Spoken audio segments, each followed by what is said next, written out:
Hello, very beautiful community. We're going to play Philosopher Reacts to Melania the movie. I have watched it so that you don't have to, and it has some pretty extraordinary scenes in it, which we're going to break down by being funny about them, but also by putting them in the context of this extraordinarily self-consciously monarchist court that is running the United States right now. So this is not just a cheap giggle, unfortunately. Unfortunately, we're stuck with this, and it has a political significance. But if some of you can't face it and you want to turn off, I understand that, and I forgive you completely. I've got a little bit of prep.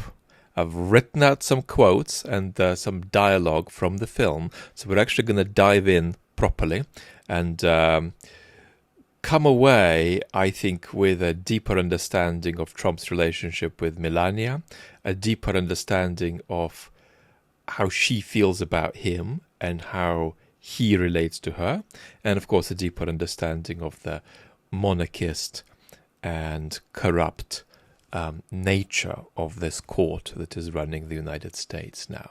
So let's rock and roll. Grounding, right? Because we want to be well behaved. There is a basic distinction that you all know between guilt and responsibility.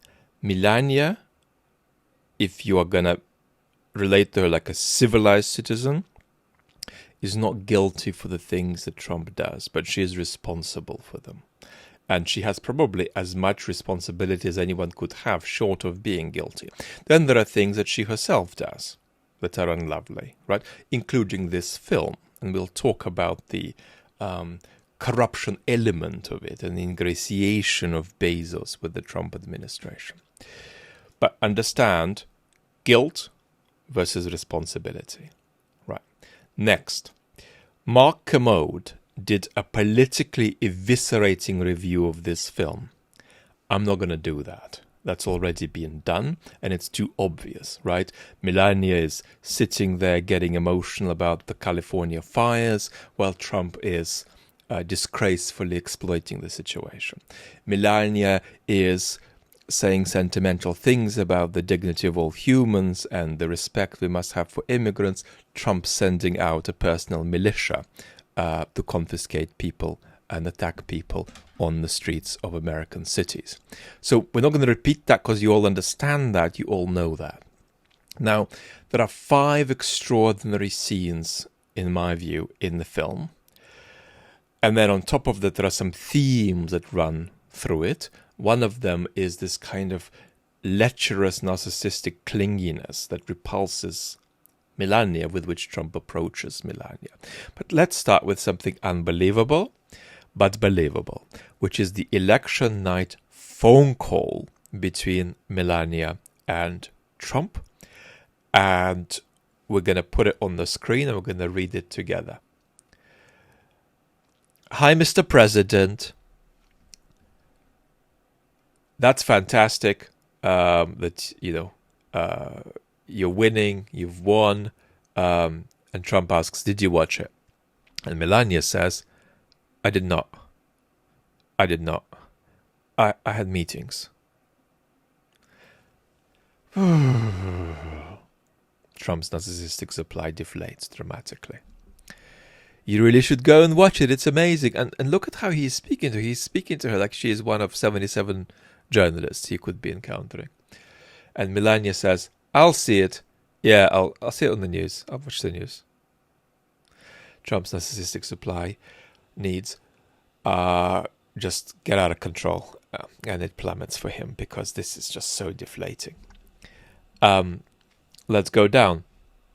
It looks amazing. It looks like it's going to be 312 to 226. Yeah, that's a good one. It's a big win. I won the swing states. Yes. We won the popular vote by millions. Very exciting. Okay, I'll talk to you later, honey. Talk to you soon. Bye. Congrats. Bye-bye.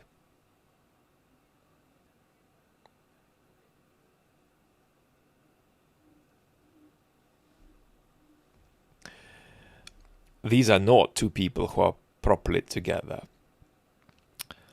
The distance is palpable, And, as we'll also see from some other moments, the hostility is palpable. I mean, just think about it. If my partner got elected President of the United States, yeah, I'll watch the news later. Yeah, I'll watch it, honey, yeah. Yeah, good one. Good one. Bye. If my partner, who's a documentarian, got nominated for an Emmy, when she gets nominated for an Emmy, I'm about 400 times happier than that. And her husband has just become president of the United States.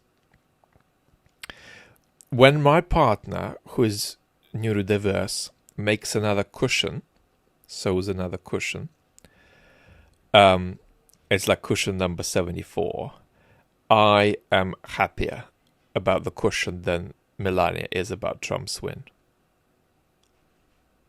Yeah, I'll look at the cushion later, had a busy day. Yeah, bye-bye, congrats on the cushion. No. Darling, this is the 74th cushion you've made, and it's amazing. I mean, it's basically the equal of the other 73. And what do you want when you've made 73 cushions? What do you need? You need to make another cushion. And this one looks amazing. It's got more yellow than any of the others. It's incredible. No, I didn't see it, honey. I didn't see it. Yeah, watch the news.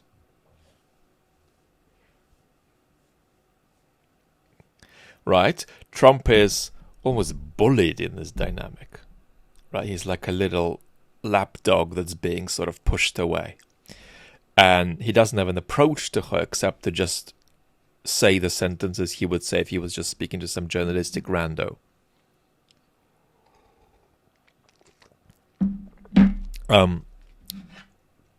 Now, Brett Ratner, who made the film, and as we'll see, there are lots of good things about the technical aspects of the film, but Melania is in control here. I'm sorry. This is Melania's film, and you can feel that everything that's there and everything that's not there is Melania. So, this is what Melania is showing us.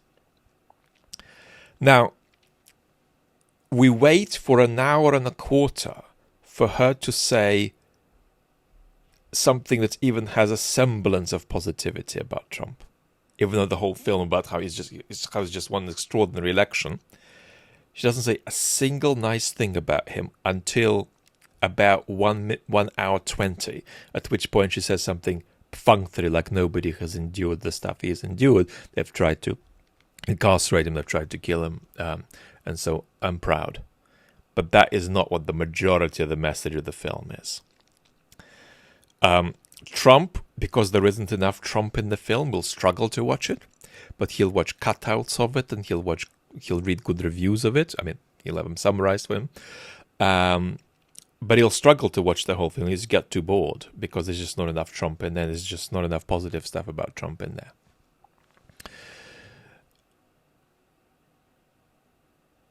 So, having put this on the table, let's go to the second extraordinary and unsettling scene in the film, which is only really a few seconds long, but it's supplemented by a few remarks scattered across the film on the same topic, and that topic is Barron.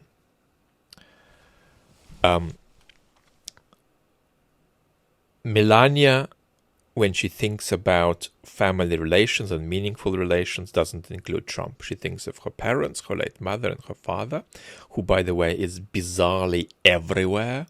They're in the White House, he's just walking around right behind them. He's always there. It's almost like there's three of them when the two of them are together. And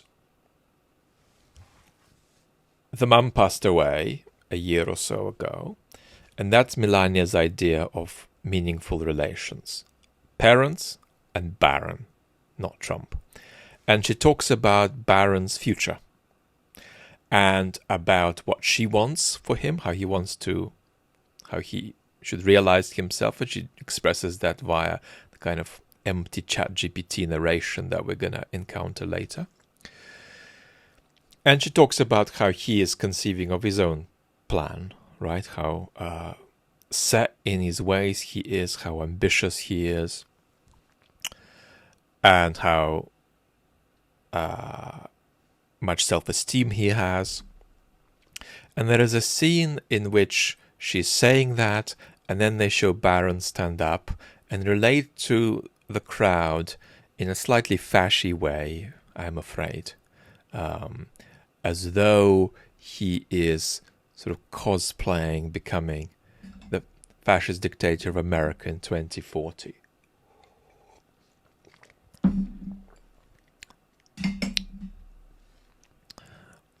Don't underestimate that, right? That boy has a career ahead of him, and the chances are that if he gets into politics, he is going to be more hard-nosed and a more rigorous version of an authoritarian than Daddy. So that scene is quite powerful because it's almost like a breath, like a little bit of wind blowing in from the 2040s into the America of today. Right? Doesn't matter if it's not Barron personally, but it's quite a powerful image and not a politically lovely part of the film. The third unbelievable part of the film is Jimmy Carter's funeral, which is just in the realm of surrealist farce. So it's a very long scene with a lot of images of Jimmy Carter's coffin, and Melania essentially says either nothing or next to nothing about Jimmy Carter, and the entire time spends talking about her mum who passed away. And that's not her reflecting about her mum sort of the day after or the evening of the Carter ceremony. It's that we're being shown the Carter ceremony, and all that we're hearing is about Melania's mum. So we're literally watching Carter's coffin, and Melania can't bring herself to say anything like, well, presidents are special and they pass something special to each other. You know, there's this intergenerational bond that keeps US democracy going. Get GPT to write this for you. No. There was something that almost became that, but not quite. So essentially, we're looking at Jimmy, and this is completely unprofessional filmmaking. We're looking, nobody would ever do that.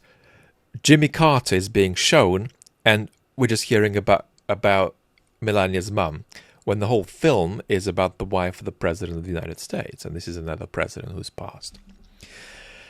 And I'll say quite a bit about Melania's qualities, including her good qualities at the end. But what does that show? It shows a kind of East European communist us and them coldness, which I know about. Now, of course, Melania, isn't from the Soviet bloc. She is from communist ex-Yugoslavia. She's from Slovenia, which is an amazing place that I probably mostly relate to through its incredible wine culture, even though for health reasons I can't drink wine now. But Slovenia, together with the bit of Italy that's next to it, Friuli, is the sort of the global heart of skin contact white wine making, maybe together with Georgia, but Georgia still needs to do more to reconnect with its roots. But Melania comes to the United States in the mid-90s. She's born 1971. She's a very good and a very disciplined performer. So she has thought an enormous amount about how to pout, about how to look into the distance. And you've got to be realistic here. This is a kid from Slovenia, has been a little bit around Europe doing modeling, comes to the United States and, runs into Trump. And this is a kid that's very good at walking. It's a kid that's very good at thinking about how she appears.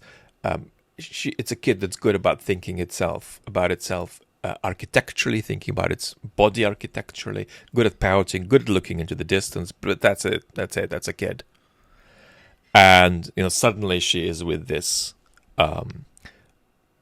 billionaire with a personality disorder. So you've got to think about how young she was and the fact that she sees Trump differently now, but for all kinds of reasons they're together. So there is this us and them that on a bad day you can get in the ex-communist Europe.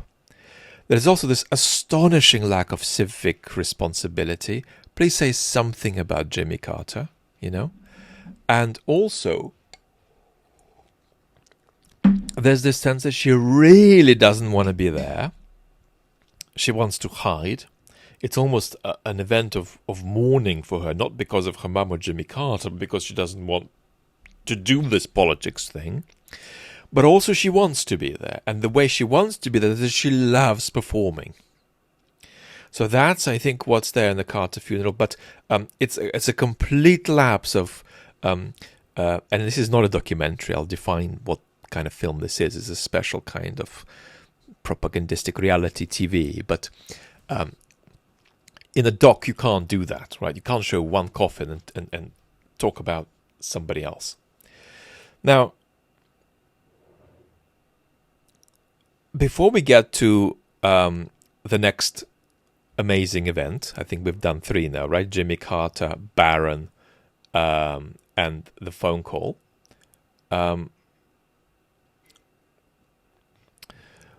We're going to get to what is this bizarre... We've got to get to what this bizarre narration that she does, which sounds like ChatGPT narration. I'm going to put something on the screen now. I'm going to call it AI sludge. She says this at 1 minute, 1 hour 22, and there are 2 or 3 lines like that, and they're not human lines. And let's read them.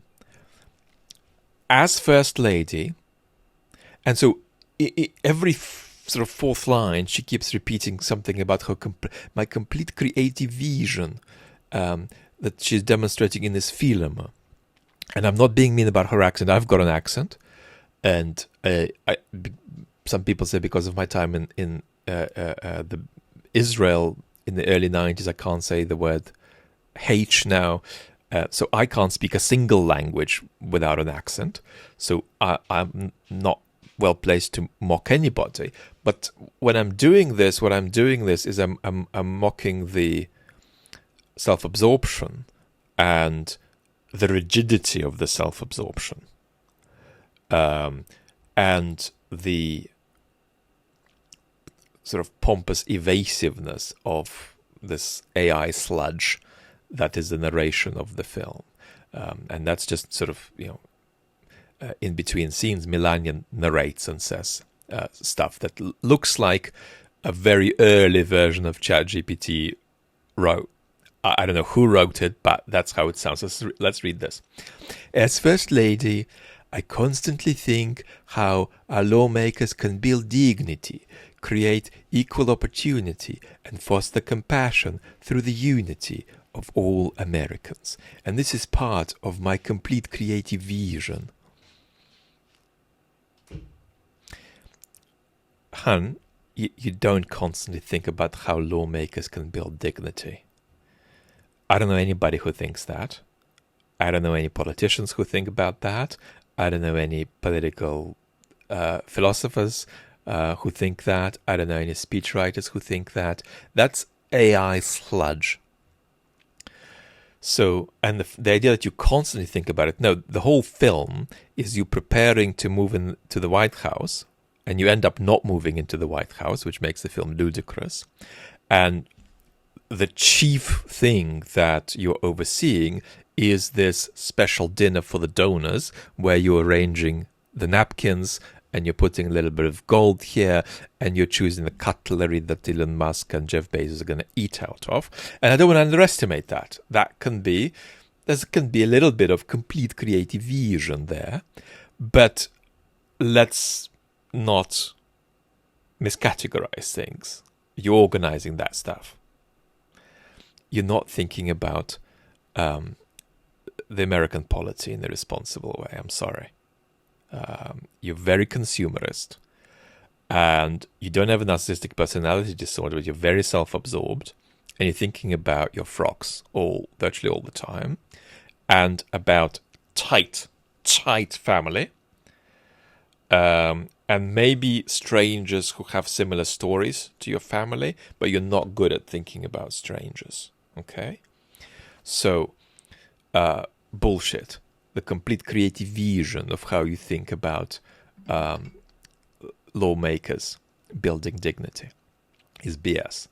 Let's read a couple of more lines. And by the way, this complete creative vision stuff is stuff she keeps saying over and over, so it's legitimate to have a pop at it. My complete creative vision, which is the creative vision that I have, is always clear. I have a very clear creative vision, and it's my responsibility. And I'm speaking like Trump now. I don't know why. We're going to get to him very soon.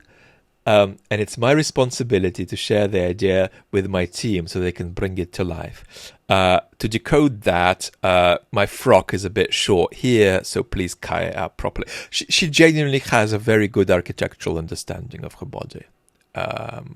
And you know, a lot of people who think about fashion are caught up in thinking about it decoratively, right? Apart from shape and structure and sculpture. You know, she thinks architecturally about her body, which creates a difficult relationship with her, because her body is so important to her that it will be difficult for her to readjust when certain things are no longer the same, when certain things are no longer possible when she's 70. And she looks very healthy. Hopefully looks like she'll live a very long life. So it'll be a big adjustment for her, because you can't quite in the same way think about your own architecture, physical architecture, when you're 70 in the same way. And it's also not quite serious to do that. As America's First Lady, the real nobility is in becoming stronger than the person I was yesterday. It's like, look, if ChatGPT is not working for you, use Claude. Probably more ethical as well. The real nobility as America's First Lady, I mean, it doesn't even make any sense. The real nobility, and the other line we just read, it just doesn't make any sense, right? How our lawmakers build dignity.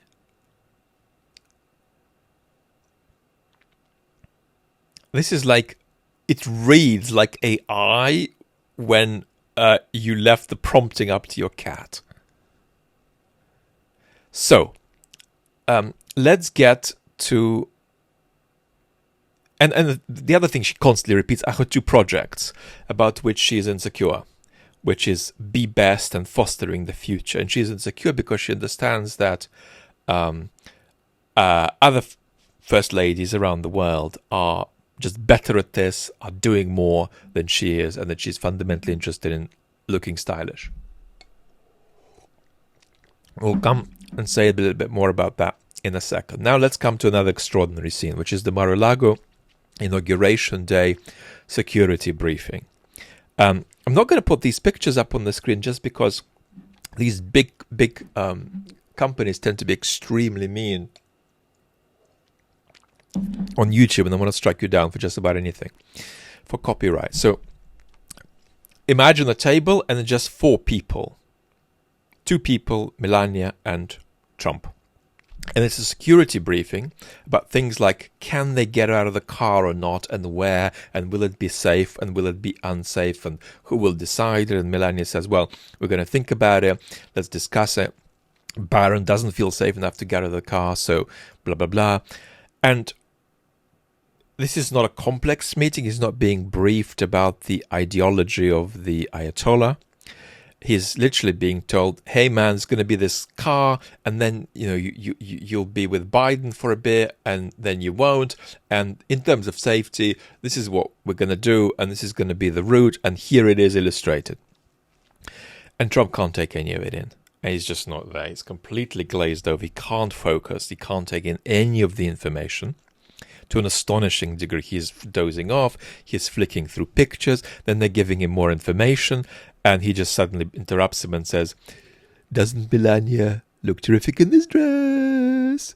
And Melania goes, "This is so," she can see it in her eyes, "this is so inappropriate. You're just interrupting a little bit of sort of, factual debrief about safety. Doesn't she look in a good dress?"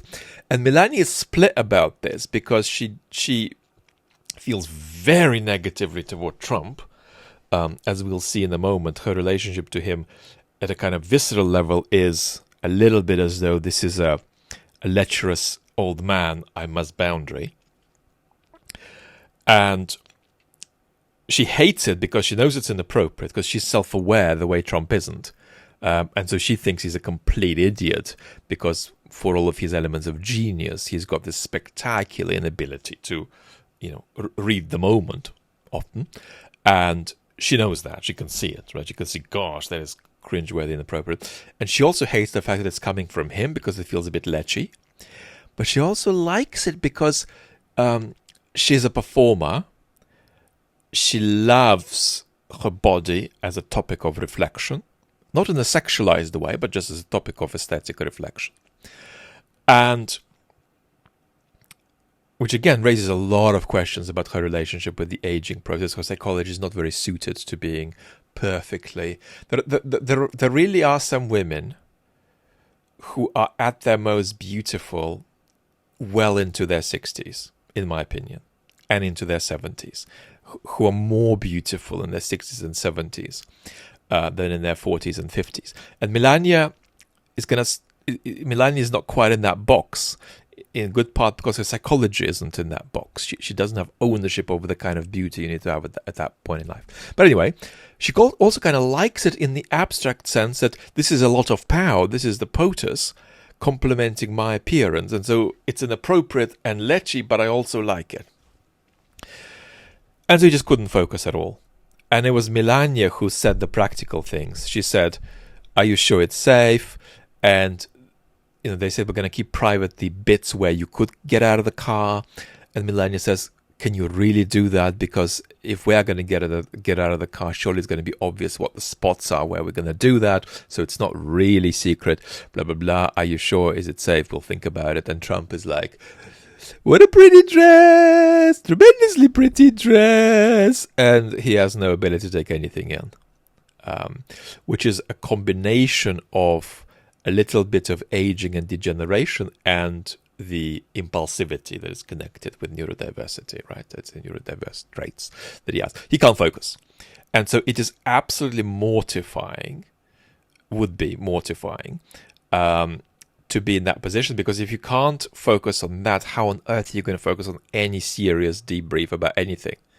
This is like illustrated talk at you, specifically at you, illustrated for you with little maps and pictures about your safety during an imminently upcoming event. And you can't focus on any of it. It's just completely gone. Totally gone. And another politician with ADHD traits would have compensatory mechanisms, right? Like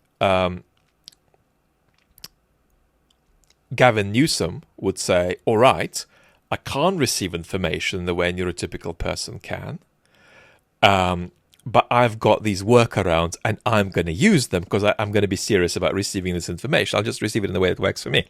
But for Trump, very often, if you can't receive information in a neurotypical way, he is too insecure and narcissistic to ask for it to be received in a way that he can actually absorb it. He just ignores it. And that's how also he was ignorant about Iran bombing the rest of the Gulf and making unsafe the passage in the Straits of Hormuz. Who knew? Who knew? Nobody knew. I didn't know. Nobody knew. Right? Unbelievable. His absolute inability to pay attention. And then Bezos. There's a Bezos moment in the film. It's a sort of homage to Jeff Bezos. So let's put the quote on the table that we are being presented with when Bezos is munching away from his napkin, with his napkins and his cutlery and his plates that Melania arranged for him, for Elon Musk, and for all of the donors. Now let's just review the facts briefly. 40 million rights deal, Amazon. The next highest bid, much higher than other bids, by the way, was 14 mil from Disney.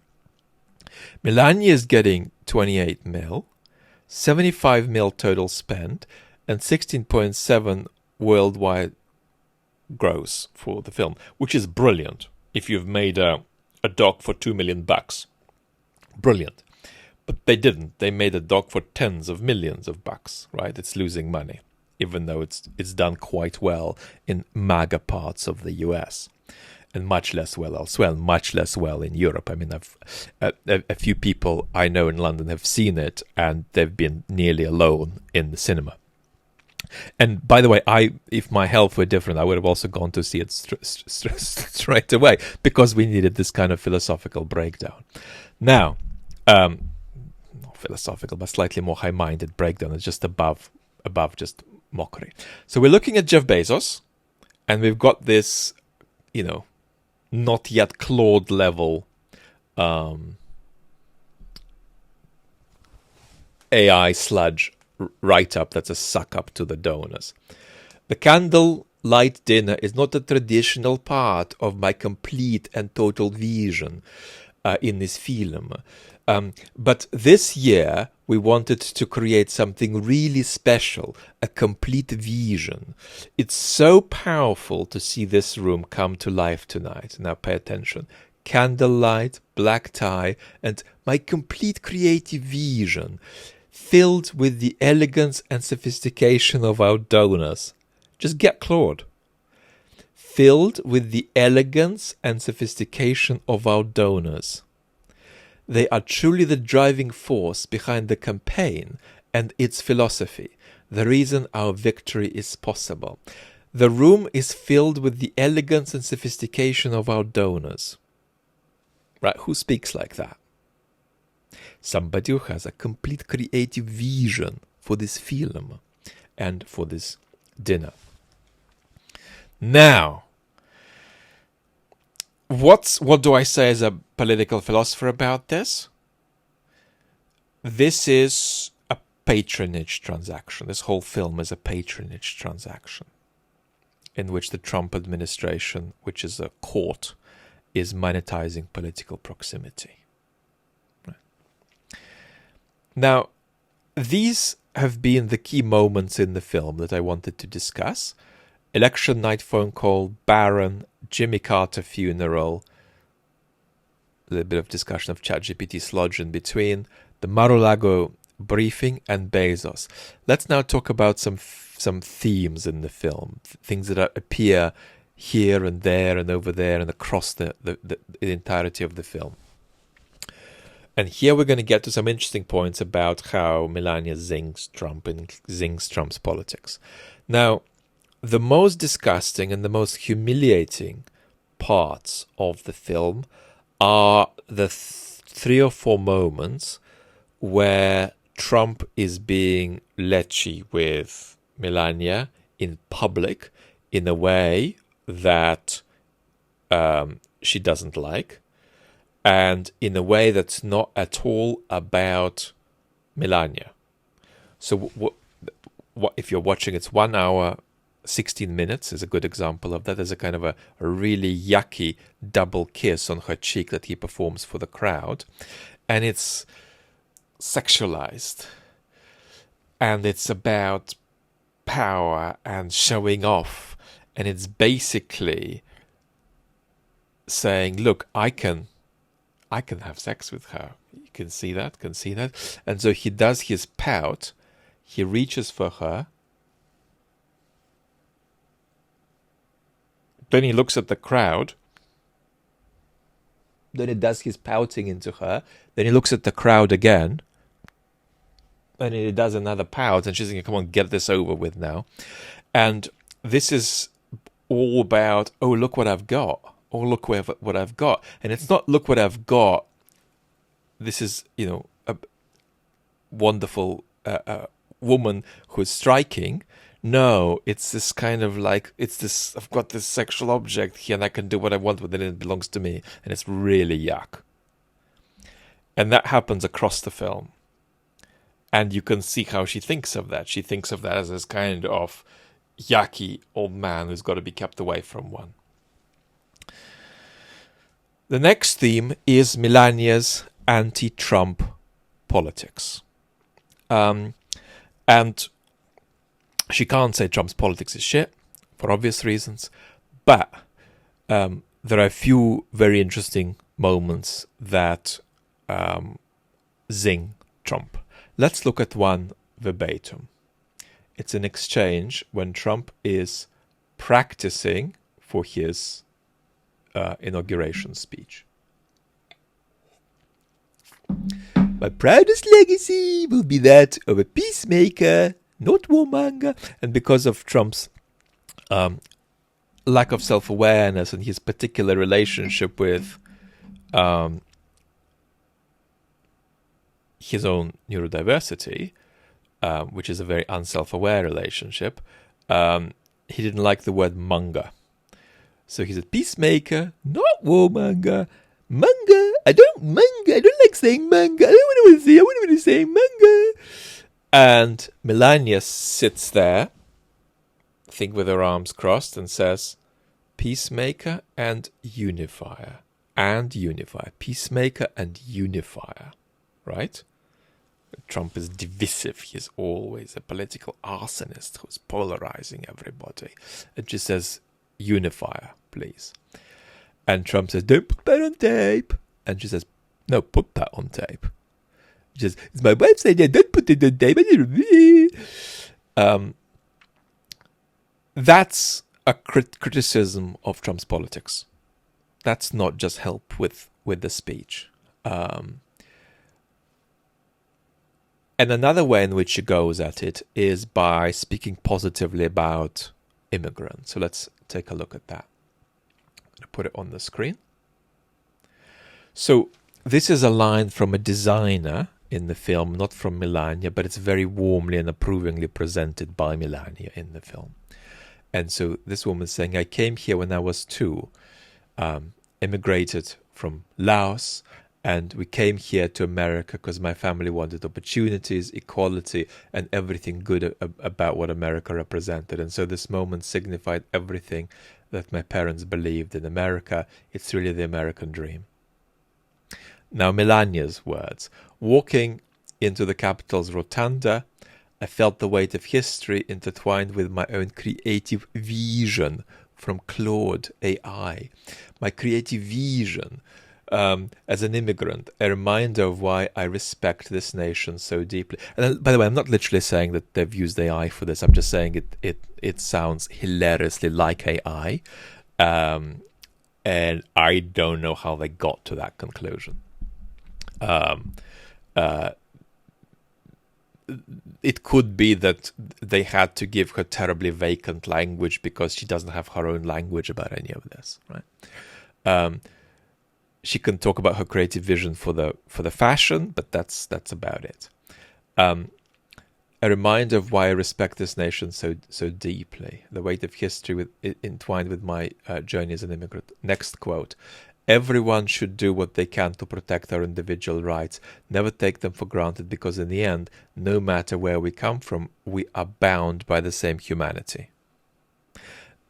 She's using this opportunity to say, I'm not him politically. Well, you're in a difficult position then, Melania, but she is saying, I'm not him. And so you can't watch this film without seeing it as a sort of contradictory, hypocritical attempt by Melania to distance herself politically from Trump. In so many ways, she's saying, I'm not part of this in the film in all kinds of hidden ways. Almost to the point that she enjoys the sort of the messages that are at once apparent but also indirect. that she sort of posits via this film. So, there is no doubt about this. This is distancing from ICE, distancing from Trump's politics. Now, she also withholds applause from him, from everybody else, when everybody else applauds when he says, she says various stuff. So that's an important part of the film. Now, when we watch this, there's this conflict. On the one hand, we have to be melancholy. We're melancholy about all of these profoundly responsible people being in power. But on the other hand, we have to appreciate that they're there because of a liberatory democratic wave, right? It's not just intellectual mistake. It's not just moral decrepitude that gets people voting for Trump. People vote for Trump because they have had enough of a system they can't comprehend, that they feel doesn't work for them. So there's a liberatory impulse that then generates this self-destructive result, but you can't forget the liberatory impulse. So you can't just see this film as, because we've got so irrational, terrible charlatans have come to power. You've got to see it as a liberatory wave that has put charlatans into power. Now, there is also quite striking footage of Biden and Kamala looking disgusted and broken and defeated, to the point that they're not finding what's happening intelligible, and they have to shake everybody's hand. But, I mean, they look as flat as can be. Now, let's say some panoramic things about Melania and some panoramic things about the complete creative vision of the film. Now, this takes us to another exchange I'm going to put on screen that's going to really contrast Melania from Trump. So she is meeting Aviva at the time, whose husband Keith was hostage, Israeli hostage in Gaza. And she handles it in a way that Trump could never. So she knows the right thing to say at the right moment. She wasn't warm with this woman, but she mostly said the right things in a way that was, especially relative to some of the, preconceptions you might have, that were impressive. So Aviva says, Keith was 100% for me. Melania says, of course. But I'm not there now for Keith, I'm not. And Melania says, you are. You are. And Aviva says, I'm not. And Melania says, you are. You're fighting for him. That's what he wants. You're not quiet and just crying at home. Right? You're doing everything to get him back. And Aviva had been together with her husband for something like half a century. And you could see that when Aviva was saying this to Melania, Melania is thinking, yeah, family, family, family, what's my equivalent? And Trump has no place in that. It's parents, parents, parents, parents, parents, Barron. Parents, parents, parents, Barron. Barron, parents, parents, parents. And that is just everywhere. And Trump isn't remotely on the scene when Melania is saying, oh yeah, Aviva talking about family and family bonds and it being special. Oh yeah. Trump doesn't even cross her mind. So she's got this social self-awareness that Trump doesn't have. Right? She is not warm. She's not warm. I love warm people. Melania is not warm. But she is calm. Very neurotypical. And I don't use that word in a special way. I just mean neurotypical person, just roughly somebody who doesn't have ADHD and autism. But she is very calm. Very opposite of Trump. Boom. I'm here. I can see that. What do I think about that? Is it good or bad? It's in the middle.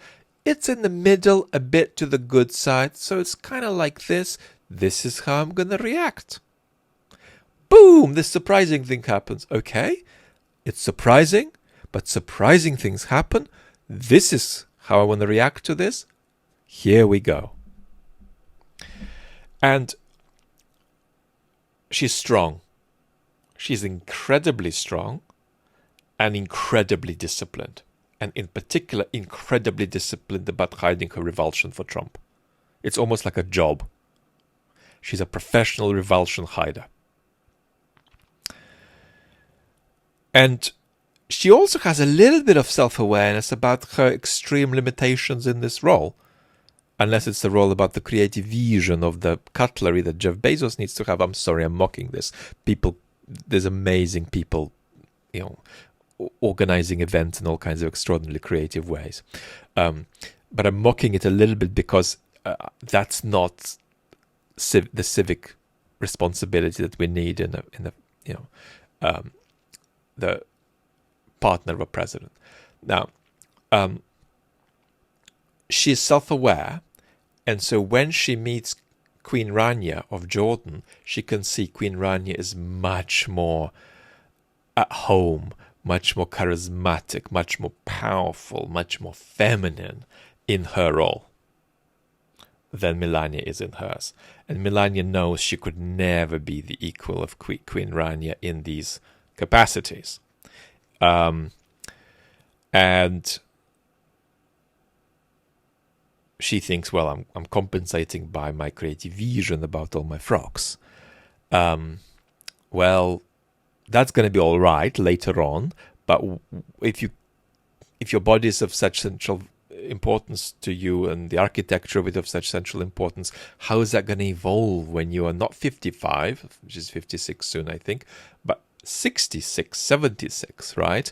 So there's a developmental problem for her given where she's at. It means that unless she changes, doesn't look like she can. She's not going to be happy at 75 the way she is at 55, and she's going to have to live out a lot of her happiness through Barron's activities in the 2040s, whatever they might be. So she's also self-aware of that, whereas Trump wouldn't be. And therefore she's very self-aware when Trump is missing something. So she knows very well that Putin, is better adjusted to certain situations. That Trump is it's a lot when Putin and Trump meet that Putin would say that Trump doesn't get, pretends he gets but doesn't get. That Trump doesn't get that Putin is a lot better than Trump at certain things. Blah, blah, blah, blah. Melania gets that about herself to a degree and very much about Trump. And she's a performer. This is the other thing. So she's calm, not warm.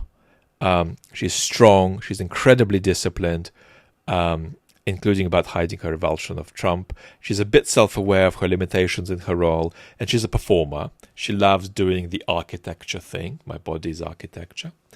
And she loved, even though it was in many ways a dark act, that hat she wore during the inauguration, which basically hid her eyes.